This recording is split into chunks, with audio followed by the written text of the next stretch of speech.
ঠাণ্ডা অহাৰ লগে লগে আপোনাৰো গুৰুহা ফটা সমস্যা হৈছে নেকি? যদি আপোনাৰো গুৰুহা ফটা সমস্যাটো হৈছে তেতিয়াহ'লে এই ঘৰুৱা উপায়টো কৰি মাত্ৰ 3 দিনতে আপোনালোকৰ গুৰুহা ফটা সমস্যাটো ভাল হৈ যাব। ফটা গুৰুহাযোৰ কোমল, নিমজ আৰু উজ্জ্বল হ'বলৈ আৰম্ভ কৰিব। হাই ফ্ৰেণ্ডছ, আপোনালোক সকলোকে মোৰ অসমীয়া হাউচৱাইফ চেনেলৰ নতুন এটা ভিডিঅ'ৰ মাজলৈ স্বাগতম জনালোঁ। আশা ৰাখিছোঁ আপোনালোক সকলো ভালে আছে।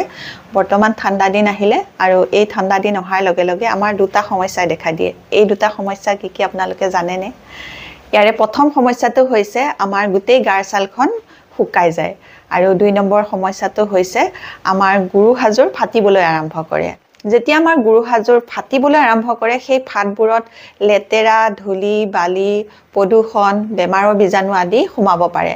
যাতে সেই ফাটবোৰত বেমাৰৰ বীজাণু নোসোমায়, বেমাৰৰ সংক্ৰমণ আমাৰ দেহলৈ নহয়, তাৰ কাৰণে আমি গুৰুহাযোৰ প্ৰথমতে নফটা কৰিব লাগিব।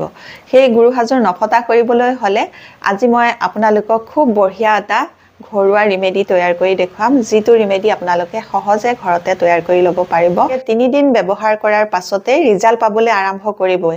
7 দিন ব্যৱহাৰ কৰাৰ পাছত আপোনালোকে দেখিব আপোনালোকৰ গুৰুহাযোৰ লাহে লাহে কোমল আৰু নিমজ হ'বলৈ আৰম্ভ কৰিছে। এতিয়া মই আপোনালোকক এই গুৰুহা ফটা ৰিমেডিটো তৈয়াৰ কৰি দেখুৱাম আৰু দেখুৱাৰ আগতে আপোনালোকলৈ এটা ৰিকুৱেষ্ট আছিলে।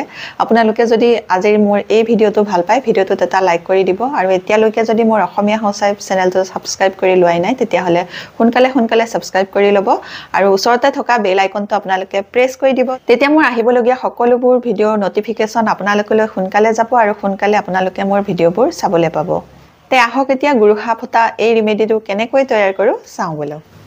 এতিয়া মই আপোনালোকক গুৰুহা ফটা সমস্যাটো দূৰ হ'বৰ কাৰণে এটা ৰিমেডি তৈয়াৰ কৰি দেখুৱাম। তাৰ কাৰণে এটুকুৰা এনেকুৱা মম লাগিব। মম টুকুৰা এনেকৈ সৰু সৰুকৈ মিহি মিহিকৈ কাটি ল'ব লাগিব। এই ৰিমেডিটো তৈয়াৰ কৰিবলৈ একেবাৰে সহজ, আপোনালোকে সকলোৱে পাৰিব আৰু বেছি বস্তুৰো প্ৰয়োজন নহয়। আমাৰ সকলোৰে ঘৰত থকা কেইবিধমান সাধাৰণ বস্তুহে প্ৰয়োজন হ'ব।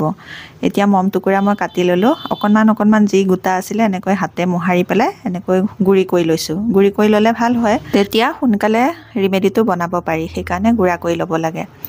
ইয়াৰ পাছত মই এখন সৰু পেন লৈছোঁ। আপোনালোকৰ ঘৰত যদি এনেকুৱা সৰু পেন আছে ল'ব, নহ'লে চাহ বনোৱা চচপেন যে সেই চচপেনত বনাবও পাৰিব আপোনালোকে। এতিয়া গুড়া কৰি লোৱা মমখিনি মই মোৰ পেনখনলৈ লৈ ল'লোঁ আৰু ইয়াৰ লগতে এতিয়া মই মিক্স কৰিম অকণমান মিঠাতেল। মিঠাতেলটো আকৌ জোখমতে দিব লাগিব। জোখটো যদি ভুল হয় তেতিয়াহ'লে আপোনালোকৰ ৰিমেডিটো ভাল নহ'ব আৰু সেই জোখমতে আপোনালোকে ল'ব লাগিব। মম লৈছিলোঁ এডাল আৰু সেই এডাল মমৰ জোখত এতিয়া মই মিঠাতেল মিক্স কৰিম। প্ৰথমতে এচামুচ ল'লোঁ, এয়া 2 চামুচ মিঠাতেল আৰু এচামুচ ল'ম মই 3 চামুচ মিঠাতেল। এডাল মমৰ কাৰণে ধুনীয়া হয়। এই জোখটোতে আপোনালোকে ল'ব। যদি মম আপোনালোকে 2ডাল লয় তেতিয়াহ'লে আপোনালোকে মিঠাতেলো 6 চামুচ ল'ব লাগিব। আৰু এতিয়া আনিছোঁ মই ইয়াতে মিক্স কৰিবৰ কাৰণে গ্লিচাৰিন। সকলোৰে ঘৰত গ্লিচাৰিনটো নাথাকে, সেইকাৰণে যাৰ ঘৰত গ্লিচাৰিন আছে আপোনালোকে ল'ব আৰু যাৰ ঘৰত নাই আপোনালোকে ভেচলিন ল'ব। ভেচলিন ঠাণ্ডা দিনত প্ৰায় মানুহৰ ঘৰতে থাকে, নহয়নে বাৰু? সেইকাৰণে আপোনালোকে গ্লিচাৰিন নাথাকিলে ভেচলিনো ল'ব পাৰে। এতিয়া মই ইয়াতে মিক্স কৰিম নাৰিকল তেল। নাৰিকল তেলটো মই 1 চামুচৰ জোখাৰে ল'ম। আপোনালোকেও নাৰিকল তেল যদি এডাল মম লয় তেতিয়াহ'লে 1 চামুচৰ জোখাৰে ল'ব আৰু যদি 2ডাল মম লয় তেতিয়াহ'লে আপোনালোকে 2 চামুচৰ জোখাৰে নাৰিকল তেল ল'ব। এইটো জোখতে ল'ব আৰু ইয়াৰ পাছত মই অকণমান ভেচলিনো মিক্স কৰিম। মই ভেচলিনটো বহুত বেছি ভাল পাওঁ ঠাণ্ডা দিনত ব্যৱহাৰ কৰিবৰ কাৰণে, সেইকাৰণে মই ইয়াতে অকণমান ভেচলিনো মিক্স কৰি দিছোঁ। ইয়াতে মই আৰু এবিধ বস্তু মিক্স কৰিম, কিন্তু সেই বস্তুটো পিছত মিক্স কৰিব লাগিব। এতিয়া মই গেছৰ ফ্লেমটো অন কৰি লৈ ফ্লেমটো একেবাৰে ল'ত দি লৈছোঁ, দেখিছেনে? আপোনালোকেও গেছৰ ফ্লেমটো একেবাৰে ল' কৰি ল'ব। ল' কৰি লোৱাৰ পাছত আপোনালোকে এইখিনি অকণমান গৰমাব লাগিব। যেতিয়ালৈকে মমখিনি গলি নাযায় তেতিয়ালৈকে আপোনালোকে এইখিনি গৰমাই থাকিব। এতিয়া মোৰ এইখিনি হৈ গ'ল। এতিয়া মই এইখিনি ঠাণ্ডা হ'বলৈ দিলোঁ। অলপ সময়ৰ পাছত গোট মাৰি যাব। এয়া দেখিছেনে? 15 মিনিটমান থৈ দিয়াৰ পাছত এয়া গোট মাৰিবলৈ আৰম্ভ কৰিছে। ভালকৈ গোট নামাৰোঁতেই এতিয়া মই ইয়াতে এটা ভিটামিন ই কেপচুলৰ অইলটো দি দিছোঁ। অইলটো এয়া লোৱাৰ পাছত মই ভালকৈ মিক্স কৰি ল'ম এইখিনি। এয়া মিক্স কৰি ল'লোঁ। এতিয়াও ভালকৈ ঠাণ্ডা হোৱাই নাই, অলপ ঠাণ্ডা হ'বলৈ বাকী আছে। তেনেকুৱাতে মই ভিটামিন ই কেপচুলৰ অইলটো মিক্স কৰি দিছোঁ।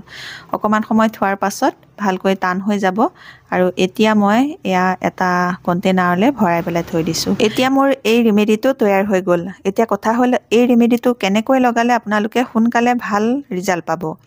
তাৰ কাৰণে আপোনালোকে প্ৰথমতে আপোনালোকৰ ভৰিযোৰ ভালকৈ ধুই ল'ব লাগিব এতিয়া মই এটা গামলা ল'লো যিটো গামলাত ভৰি সোমাব পাৰে তেনেকুৱা গামলা ল'ব আৰু তাতে গৰম পানী ল'ব গৰম মানে খুব বেছি গৰমো নহয় যিটো গৰম আপোনালোকে সহ্য কৰিব পাৰে তেনেকুৱা গৰম ল'ব আৰু গৰম পানীখিনি তেতিয়া মই অকণমান শ্যাম্পু দি লৈছোঁ জোখমতে আপোনালোকে শ্যাম্পু দি ল'ব আপোনালোকে যিটো শ্যাম্পুৰে চুলি ধুবলৈ ব্যৱহাৰ কৰে সেই শ্যাম্পুকে অকণমান দি ল'ব তাৰ পাছত ভালকৈ মিক্স কৰি ল'ব মিক্স কৰি লোৱাৰ পাছত আপোনালোকে ইয়াতে আপোনালোকৰ ভৰিযোৰ 15 পৰা 20 মিনিটলৈ এনেকৈ তিয়াই পেলাই থৈ দিব 15-20 মিনিট আপোনালোকে গৰুহাযোৰ এনেকৈ গৰম পানীত তিয়াই ৰাখিলে আপোনালোকৰ গৰুহাত ফাটত যিবোৰ লেতেৰা সোমাই আছে সেই ফাটৰ লেতেৰাবোৰ চাফা হ'বলৈ সুবিধা হ'ব এতিয়া মই আনিছোঁ এয়া গৰুহা ব্ৰাছ কৰা এডাল ব্ৰাছ আৰু সেই ব্ৰাছডালেৰে এনেকৈ মই গৰুহাযোৰ চাফা কৰি ল'ম আপোনালোকৰ ঘৰত যদি গৰুহা ব্ৰাছ কৰা ব্ৰাছডাল আছে তেতিয়াহ'লে আপোনালোকে ল'ব যদি নাই তেতিয়াহ'লে আপোনালোকে ঘৰত গা ঘঁহিবলৈ যিটো জিম ব্যৱহাৰ কৰে তেনেকুৱা জিম লৈ আপোনালোকে গৰুহাযোৰ ভৰিযোৰ ভালকৈ চাফা কৰি ল'ব মই এনেকৈ আঙুলি ভৰি ওপৰ পটুৱাখন গোটেইখিনি ভালকৈ এই ব্ৰাছডালেৰে চাফা কৰি লৈছোঁ ঠাণ্ডা দিনত এই গৰুহা ফটা সমস্যাটো বৰ ডাঙৰ সমস্যা নহয়নে বাৰু ভালকৈ আমি চেণ্ডেল এযোৰ পিন্ধিবও নোৱাৰোঁ যদি আমাৰ গৰুহাযোৰ ফাটি থাকে তেতিয়াহ'লে মানুহে দেখে বুলি লাজো লাগে আৰু গৰুহাযোৰ লুকুৱাবলৈও চেষ্টা কৰোঁ যাতে ফটা গৰুহাযোৰ মানুহে নেদেখক সেই সমস্যাটোৰ পৰা পৰিত্ৰাণ পাবলৈ আপোনালোকে এই উপায়টো কৰিব মাত্ৰ 3 দিনতে আপোনালোকৰ গৰুহা ফটা সমস্যাটো একেবাৰে কমি যাব আৰু 7 দিনলৈ আপোনালোকৰ এই গৰুহা ফটা সমস্যাটো একেবাৰে নাইকিয়া হৈ যাব এনেকৈ খুব ধুনীয়াকৈ ব্ৰাছ কৰিব ব্ৰাছ কৰোঁতে অকণমান সময় লাগে তথাপিও আপোনালোকে প্ৰথম দিনাখন চাফা কৰে সেইদিনাখন ভালকৈ সময় লৈ চাফা কৰিব তাৰ পাছৰ পৰা আপোনালোকে সদায় এনেকৈ চাফা নকৰিলেও হ'ব কিন্তু আপোনালোকে ভৰিযোৰ ভালকৈ ধুই ল'ব লাগিব তাৰ পাছতহে ৰিমেডিটো লগাব লাগিব এতিয়া মই ভালকৈ চাফা কৰি লোৱাৰ পাছত মই এতিয়া ভাল পানীৰে ঠাণ্ডা পানীৰে ভালকৈ ভৰিযোৰ ধুই ল'ম ধুই লোৱাৰ পাছত এই ৰিমেডিটো কেনেকৈ ব্যৱহাৰ কৰিব লাগে সেইটো আপোনালোকক দেখুৱাম ভালকৈ এয়া গৰুহাটো চাফা হৈ গ'ল ইয়াৰ পাছত এখন টাৱেলেৰে ভালকৈ ভৰিটো মুচি ল'ব লাগিব মুচি লোৱাৰ পাছত আপোনালোকে এই ৰিমেডিটো লগাব লাগিব মই যি নিয়মেৰে আপোনালোকক কৈ আছোঁ সেই নিয়মেৰে যদি আপোনালোকে এই ৰিমেডিটো বনাই পেলাই ব্যৱহাৰ কৰে এয়া চাওকচোন গৰুহাটো কিমান ধুনীয়াকৈ চাফা হৈ গৈছে ঠাণ্ডা দিন আহিলে মোৰ এই ৰুটিনটো পৰে আৰু গৰুহা চাফা কৰা ৰুটিনটো আৰু গৰুহাযোৰ যিহেতু ফাটি থাকিলে ভাল নালাগে লাজু লাগে মানুহৰ আগত উলিয়াই থ'বলৈ সেইকাৰণে মই এনেকৈ গৰুহাযোৰ যত্ন কৰোঁ আৰু সেইকাৰণে মোৰ গৰুহাযোৰ নাফাটেও এতিয়া মই ভালকৈ মুচি লোৱাৰ পাছত এইটো ৰিমেডিটো এতিয়া মই এই গৰুহাযোৰত ধুনীয়াকৈ লগাম বহুত মানুহে এই কামখিনি কৰিবলৈ এলাহ কৰে আৰু এলাহ কৰাৰ ফলতে বহুত মানুহৰ ঠাণ্ডা দিনত গৰুহাযোৰ ফাটি অৱস্থা নাইকিয়া হয় অকণমান যদি আপোনালোকে কষ্ট কৰি বা সময় খৰচ কৰি আপোনালোকৰ গৰুহাযোৰ